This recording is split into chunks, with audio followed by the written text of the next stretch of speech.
जिसके अंतर्गत हम मानव के वंशागति गुणों के बारे में अध्ययन करेंगे। तो हमारे आज के हमारे चैप्टर का नाम है वंशागति एवं विविधता के सिद्धांत। तो वंशागति क्या होती है और इसमें किस प्रकार के विभिन्नताएं हैं, इन विभिन्नताओं को आज हम जानेंगे। तो सबसे पहले हम बात करते हैं वंशागति के शुरुआत की, या वंशागति की नींव कब पड़ी, या वंशागति की खोज का श्रेय किसको जाता है। तो सर्वप्रथम बच्चों, वंशागति के खोज और वंशागति की नींव के लिए सबसे पहला वैज्ञानिक हैं ग्रेगर जॉन मेंडल, जिन्होंने सबसे पहले वंशागति के ऊपर अपनी खोज की और इस खोज को उन्होंने अपने पुस्तकों में रखा। तो सबसे पहले हम जानेंगे मेंडल कौन थे और क्या थे। तो मैं बताना चाहूँगा ग्रेगर जॉन मेंडल जो हैं, उनका जन्म 22 जुलाई सन 1822 ईस्वी को हुआ था, जिसके बाद उन्होंने सन 1843 ईस्वी में पादरी का पद, यानी उनकी शिक्षा दीक्षा होने के बाद सन 1843 ईस्वी के अंतर्गत उन्होंने ऑस्ट्रिया शहर के ब्रुन नामक गांव में पादरी के पद पर गिरजाघर में नौकरी पाई और वहीं रहते हुए इन्होंने ढेर सारे रिसर्च वगैरह या अध्ययन किया। एक बार जब वो गिरजाघर में के उद्यानों में कृषि के बागानों में, यानी कृषि के फील्डों के अंतर्गत जो है वो टहल रहे थे, तो मटर की खेती के दौरान उन्हें एक बहुत अजीब वाक़या नज़र आया, जिसके अंतर्गत उन्होंने देखा कि सामान्य जो मटर के पौधे के पुष्प का रंग था, वो किसी एक पौधे के मटर के पुष्प के रंग से, यानी अन्य बागानों के मटर के पौधे के पुष्प के रंग से वो थोड़ा भिन्न था। उसी समय उन्होंने उस भिन्नता के कारण के ऊपर अपना अध्ययन चालू कर दिया, जिसके दौरान जो है उन्होंने कई सारे प्रयोगों की 1856 से लेकर 1864 ईस्वी तक उन्होंने लगातार प्रयोग किया और अपने प्रयोगों व निष्कर्षों को 1866 तक आते आते एक पुस्तक है एक्सपेरिमेंट इन प्लांट हाइब्रिडाइजेशन नामक पुस्तक के अंतर्गत अपने तमाम रिसर्च व अनुप्रयोगों को उन्होंने उल्लेखित किया। अब इस प्रकार के जब उन्होंने रिसर्च की खोज की और सन 1884 से पहले अपने इन खोजों को वैज्ञानिक समुदाय के समक्ष रखा और इनके इस खोजों को उन दिनों कोई मान्यता न मिली, जिसका इनको बहुत गहरा मानसिक आघात पहुंचा और सन 1884 में इनकी मृत्यु हो गई। इनकी मृत्यु के पश्चात जो है लगभग 34 वर्षों बाद सन 1900 में हॉलैंड निवासी ह्यूगो डी ब्रीज और एरविक सेरमैक ने इनकी खोजों को पुनः, इनके द्वारा प्रकाशित की गई पुस्तकों में इनकी खोजों को देखा, पढ़ा और इनके अनुप्रयोगों को उन्होंने पुनः किया और यह पाया कि मेंडल ने जो खोज 34 वर्ष पूर्व कर दिया था, वो वास्तव में लगभग सभी जीवधारियों के ऊपर लागू होते हैं। अतः मेंडल के इस प्रकार के प्रयोगों की खोज उन्होंने पुनः की और इस तरह से मेंडल को आनुवंशिकी का जनक कहा गया। अब बच्चों, ये बात आती है कि वास्तव में मेंडल ने किस प्रकार की खोजों को किया और क्या उन्होंने बताया। वास्तव में आनुवंशिकता होती क्या है या वंशागति होती क्या है। तो सबसे पहले हम जानेंगे आनुवंशिकता।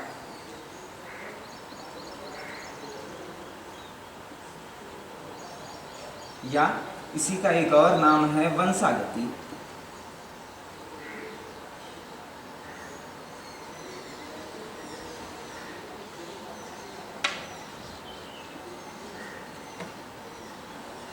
तो बच्चों, वंशागति ऐसे लक्षण जो जनक से संतानों में पीढ़ी दर पीढ़ी जाते रहते हैं या संतानों को उनके जनकों से पीढ़ी दर पीढ़ी क्रमशः प्राप्त होते रहते हैं, इन प्रकार के लक्षण का पीढ़ी दर पीढ़ी उनके संतानों में जाना ही वंशागति कहलाता है।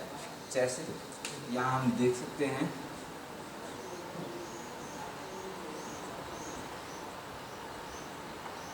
वे आनुवंशिक लक्षण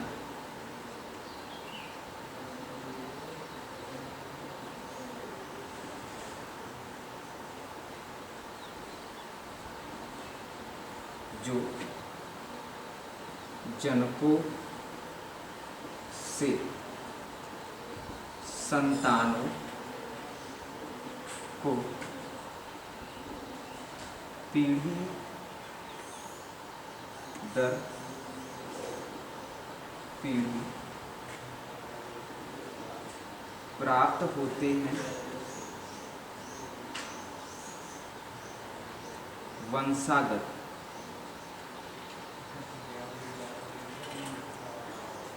लक्षण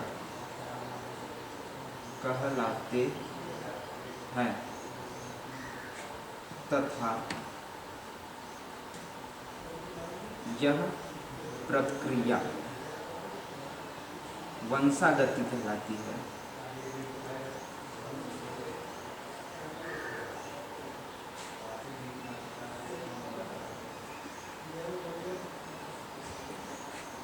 एक शब्द में हम इसको नोट के रूप में कह सकते हैं कि आनुवंशिक लक्षणों का पीढ़ी दर पीढ़ी जाना वंशागति कहलाती है या आनुवंशिकता कहलाती है। ठीक है बच्चों, तो यहाँ हम एक लाइन में अपने समझने के लिए यह भी लिख सकते हैं, आनुवंशिक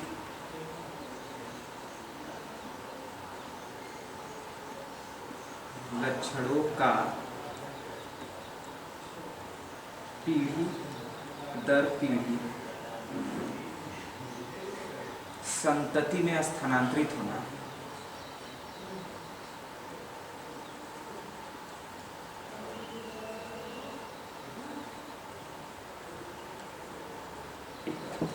आनुवंशिकता कहलाती है या वंशागति कहलाती है।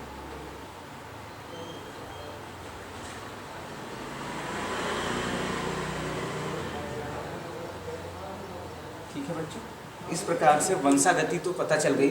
अब एक और शब्द आता है आनुवंशिक लक्षण। वास्तव में ये आनुवंशिक लक्षण क्या होता है जो पीढ़ी दर पीढ़ी जाता है? तो बच्चों, आनुवंशिक लक्षण जो है किसी भी जीवधारी की वह मूलभूत इकाई होती है जिससे उस जीवधारी की रचना विशेष अन्य जीवधारियों से अलग होती है, वही उसकी आनुवंशिक लक्षण हो गया, जिसके द्वारा हम यह भी भेदित कर पाते हैं कि फला जीवधारी जो है वो फला जीवधारी से भिन्न है या अलग है, दोनों एक दूसरे के समान या समान नहीं है। तो आनुवंशिक लक्षण क्या होता है?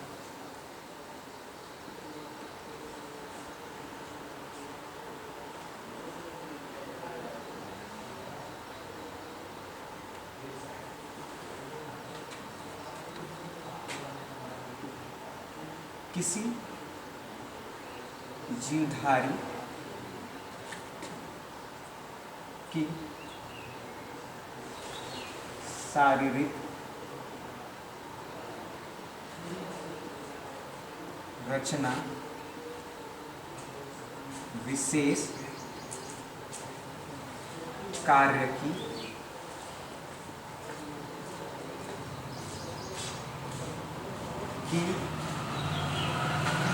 मूल संकेत सूचना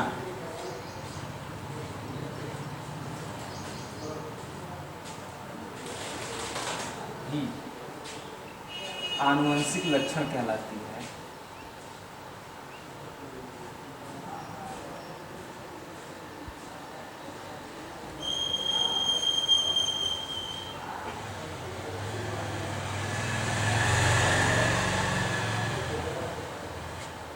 नोट करके हम यहाँ यह टैग कर लेंगे कि यह आनुवंशिक मूल संकेत सूचना जो है वह अन्य जीवधारियों से इसे पृथक करती है। यह हमें याद रखना होगा बच्चों। यह सूचना उसे अन्य जीवधारी से पृथक करती है।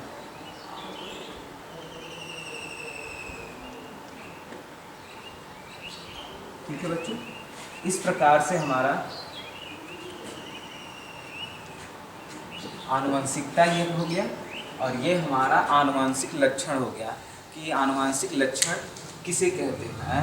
ठीक है, अब हम आगे बात करते हैं मेंडल के खोज के बारे में तो मेंडल ने बच्चों पौधों के ऊपर पौधों के आनुवांशिकता और आनुवांशिक लक्षणों के कारकों की खोज की और यह बताया कि पौधे में किस प्रकार के गुण जो है वो उनके संतानों में आगे क्रमशः जाते हैं और कौन से गुण हमें परिलक्षित होते हैं यानी दिखाई देते हैं और कौन से गुण हमें दिखाई नहीं देते हैं। यह क्रिया कैसे सभी प्रकार के जीवधारियों में लागू होती है, इस प्रकार के सभी अनुप्रयोगों का उन्होंने अपने उस दौर के प्रकाशित हाइब्रिड यानी संकर वाली जो किताब थी जिसे हम कहते हैं एक्सपेरिमेंट इन प्लांट हाइब्रिडाइजेशन, यह उनके पुस्तक का नाम था। इस पुस्तक में उन्होंने अपने तमाम अनुप्रयोगों को लिखा।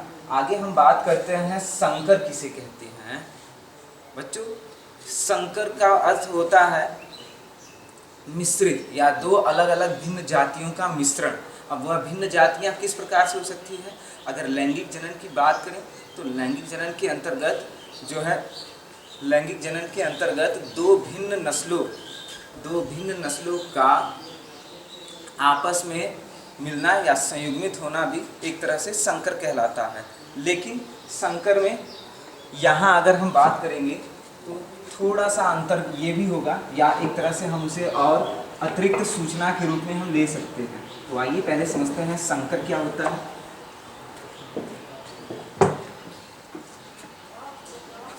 संकर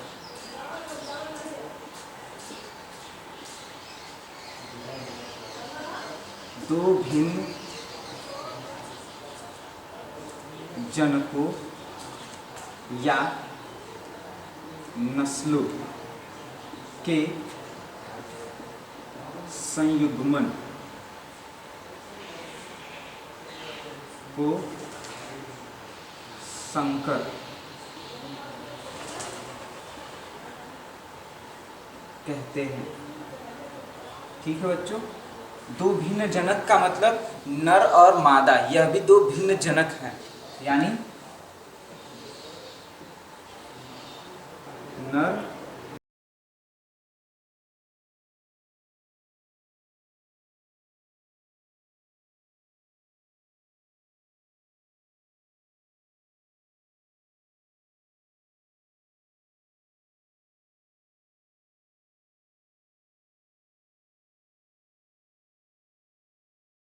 व मादा के परस्पर संयुग्मन से जो संतान की उत्पत्ति होती है, दरअसल यह संतान भी जो है वो संकर की श्रेणी में आता है, हाइब्रिड की श्रेणी में आता है। इसके अलावा एक और बात बच्चों, यह जो संतान है इसके अलावा हमने लिखा है नस्लों का संयुग्मन, यानी दो भिन्न नस्ल भी। अगर पादप श्रेणी की बात की जाए तो एक ही पौधे की जाति के दो भिन्न नस्ल वाले अगर उनका संयुग्मन होता है तो यह क्रिया भी हमारा क्या कहलाती है, संकर। जैसे हम एक बेसिक सा उदाहरण लेते हैं, अगर मटर के कुल की बात कर ले तो मटर में एक लंबी नस्ल वाला मटर होता है और एक बौनी नस्ल वाला और बौनी। इन दोनों नस्लों के सम्मिश्रण से जो नई संतान प्राप्त होती है बच्चों, यह भी जो है हमारा संकर कहलाता है। ठीक है, और इस प्रकार से नई संकर नस्ल को पैदा करने की क्रिया जो है वो संकरण कहलाती है, यानी हाइब्रिडाइजेशन। संकर ये हाइब्रिड हो गया आपका, और हाइब्रिड प्राप्त करने की क्रिया ही है संकरण, यानी दो भिन्न नस्लों या जनकों के संयुग्मन से प्राप्त होने वाले संकर जीव के प्राप्त करने के संकर जीव की प्रक्रिया को ही संकरण कहते हैं। तो संकरण की परिभाषा यहीं से आप यहाँ एक लाइन और पढ़ा सकते हैं, इस प्रक्रिया को संकरण कहते हैं।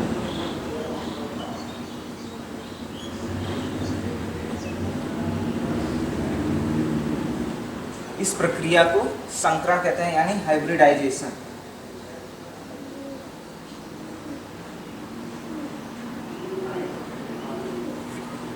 हाइब्रिडाइजेशन कहते हैं। ठीक है बच्चों, आगे अगर हम बात करें तो आगे एक और शब्द आता है एलिल। एलील का अर्थ होता है बच्चों एक ही समान लक्षण, एक लक्षण के दो भिन्न विपर्यासी लक्षणों को प्रदर्शित करने वाले जीन। अब जीन की बात करते हैं तो जीन क्या होता है, सबसे पहले यही जान लेते हैं हम। तो जैसा कि आप जानते हैं एक जीन जो है वो डीएनए में पाया जाता है, डीएनए जो क्रोमेटिन धागे या गुणसूत्र में पाया जाता है, गुणसूत्र का ही अगला अपरूप होता है क्रोमेटिन धागे, जो कि केंद्रक के अंदर पाया जाता है, केंद्रक जो कि कोशिका के अंदर पाई जाती है। अब एक जीन जो है इसका एक खूबी यह है कि एक जीन एक लक्षण के लिए जिम्मेदार होता है, या एक जोड़ी जीन एक लक्षण के लिए जिम्मेदार होता है, या कई सारे जीन मिलकर किसी एक लक्षण के लिए जिम्मेदार होते हैं। तो जीन वह है जो किसी जीवधारी में किसी भी प्रकार के लक्षण को परिदृश्यता दिखाने में सक्षम होता है, यानी एक जीन ही है जो किसी जीवधारी के अंदर किसी भी प्रकार के लक्षण को दिखाता है या प्रदर्शित करने के लिए जिम्मेदार होता है। तो बच्चों आज के लिए इतना ही। अगले सेशन में हम बात करेंगे एलील्स, जीन, समयुजी और विषम युग्मजी, यानी हेटेरोजाइगस, मोनोजाइगस इत्यादि चीज़ों पर हम अगले सेशन में बात करेंगे। आज के सेशन में बस इतना ही। अगर आपको कुछ नहीं समझ में आया है तो हमें ज़रूर बताएं। नेक्स्ट सेशन में हम आपको और बेहतर तरीके से समझाएंगे। तब तक के लिए धन्यवाद।